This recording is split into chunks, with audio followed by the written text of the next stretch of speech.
Hello and welcome. I would like to ask the Council of Horses Oracle for some insight for this coming year of the Fire Horse, which is approaching February 17th with the lunar cycle in the Chinese calendar.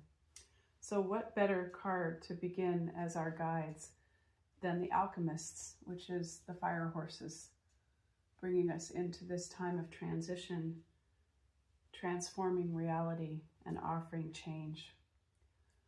So as the guides, I would like the Alchemists to lead us into choosing other horse guides from the council to offer some insight into this transitional time.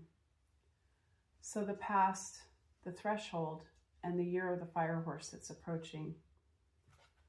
So I will shuffle the cards and see what other horse guides would like to step through this passage, what's unfolding and what lies ahead.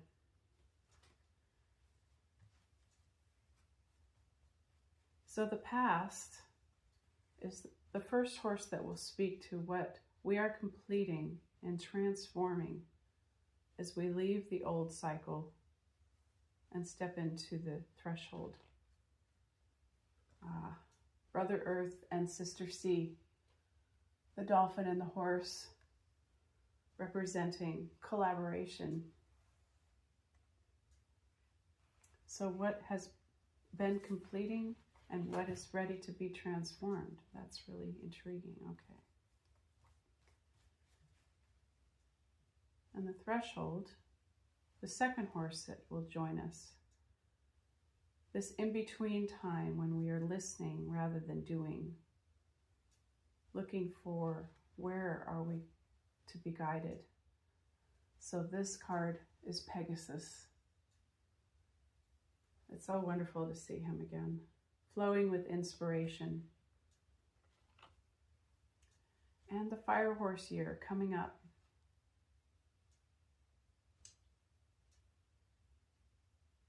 What are we looking for into this new year with the lunar shift?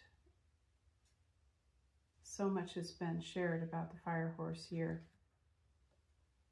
and it will be wind horses that will guide us into the year of the Fire Horse, invisible forces.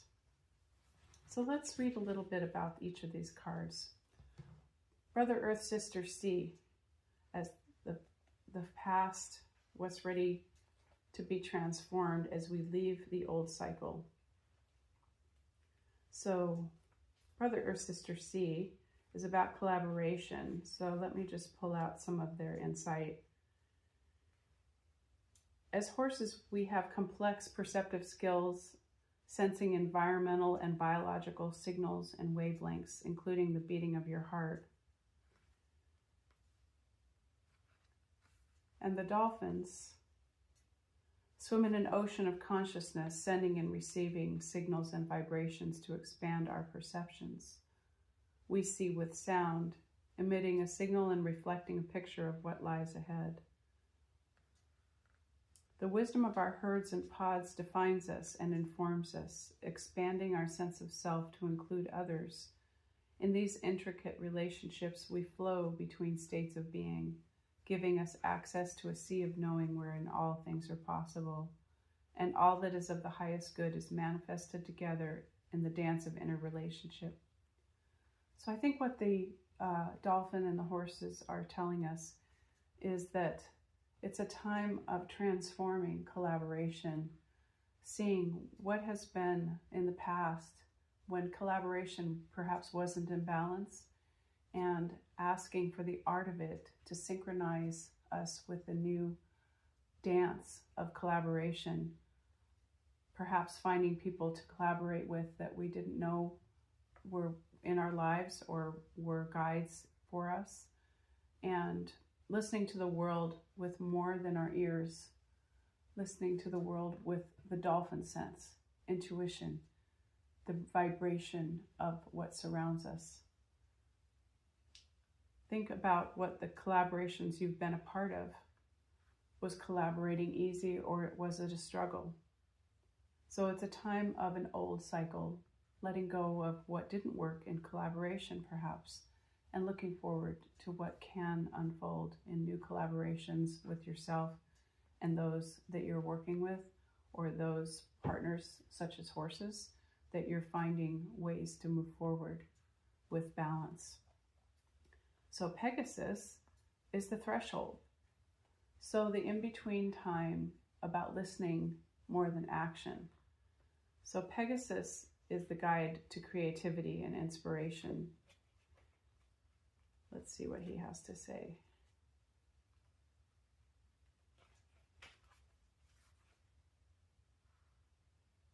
The prospect of creating something new can be as daunting or as capturing a winged horse to a person sitting at their keyboard wanting to write the next great book, an artist staring at a blank canvas, or an executive trying to come up with a brilliant campaign.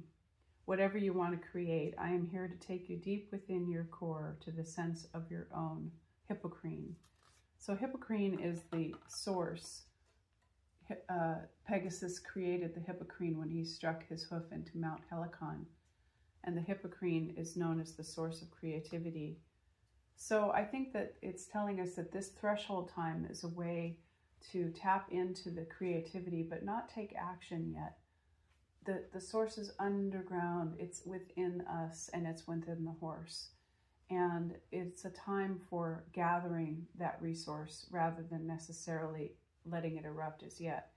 I think we're at the threshold time where we're to allow what's bubbling up from under the surface to start to take shape before it erupts into free-flowing creativity. And the fire horse here coming up. So the wind horses, you may not be able to see them in the card, but they're horses in those clouds. There's 7 horses as part of the clouds. And the wind horses bring change.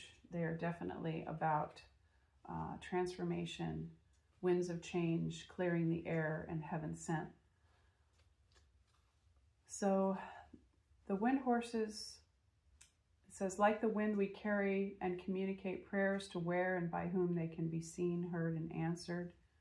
Certain of your traditions recognize this and use our likeness to adorn prayer flags that stretch across doors and mountains. So I think that the wind horses are telling us that transformation and change can happen on a global scale, on a planetary scale, and within, when we allow flow of the wind to come through us. There's many conversations here about the winds when they blow from different directions. And like the wind, our power can be harnessed, but we can never be tamed. The patterns of our energetic comings and goings create the foundation of order. However, be forewarned, we are not predictable. When chaos reigns, we become tempestuous, turbulent, and in the form of a squall can bring much needed momentum. So that's lovely to hear, that the horses are bringing us much needed momentum, that's for sure. But we are in the threshold time now, so allow those messages to bubble up before you take action, and allow collaboration to bring wisdom from unknown sources, perhaps from other species or other beings that you hadn't thought of collaborating with before. So I'm excited to share the Fire Horse year with you. Looking forward to many more readings from the Council of Horses and much more creativity in our future. Thank you.